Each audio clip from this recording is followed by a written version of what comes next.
ஆதவ அர்ஜுன் விசிக்கல துணை பொதுச் செயலாளர் இருந்தவர் இப்போ டிவிக்கில் எம்எல்ஏவாக இருக்கிறாரு. C.T. நிர்மல் குமார் பிஜேபியில் ADMKல வந்து மாநில லெவலில் போஸ்டிங்கில் இருந்தவர் இப்போ டிவிக்கில் எம்எல்ஏவாக இருக்கிறாரு. J.C.D பிரபாகரன் ADMKல வந்து எம்எல்ஏவாக இருந்தவர் இப்போ டிவிக்கில் எம்எல்ஏவாக இருக்கிறாரு.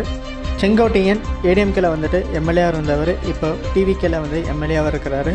சோழவந்தான் தொகுதி எம்எல்ஏ கருப்பையா ADMKல எம்எல்ஏவாக இருந்தவர் இப்போ டிவிக்கில் எம்எல்ஏவாக இருந்திருக்காரு. ஆனந்த் புதுச்சேரி மாநிலத்தில் வந்துட்டு எம்எல்ஏவாக இருந்தவர் இப்போ டிவிக்கில் வந்துட்டு எம்எல்ஏவாக இருக்கிறாரு தமிழ்நாட்டில். ரஞ்சித்குமார் AMMKல வந்துட்டு எம்எல்ஏ கேண்டிடேட்டாக இருந்தவர் இப்போது டிவிக்கில் எம்எல்ஏவாக இருக்கிறாரு. ரெட்டியார்பட்டி நாராயணன் ADMKல எம்எல்ஏவாக இருந்தவர் இப்போ டிவிக்கில் எம்எல்ஏவாக இருக்கிறாரு. சத்யபாமா ADMKல எம்பியாக இருந்தவர் இப்போ டிவிக்கில் வந்து எம்எல்ஏவாக இருக்கிறாரு. பாபு ADMKல வந்து உறுப்பினராக இருந்தவர் DMKல எம்எல்ஏவாக இருந்தவர் இப்போ டிவிக்கில் எம்எல்ஏவாக இருக்கிறாரு.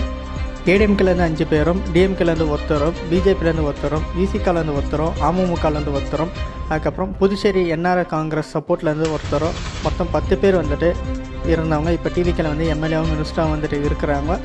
இந்த மாதிரி இன்ஃபர்மேஷனுக்கு லாட்டியை சப்ஸ்கிரைப் பண்ணுங்கள், பக்கத்துக்கு பெல் பட்டனில் கிளிக் பண்ணுங்கள். இந்த வீடியோ வந்து உங்கள் ஃப்ரெண்ட்ஸுக்கு எல்லாருக்கும் ஷேர் பண்ணுங்கள். நன்றி, வணக்கம், தேங்க்யூ.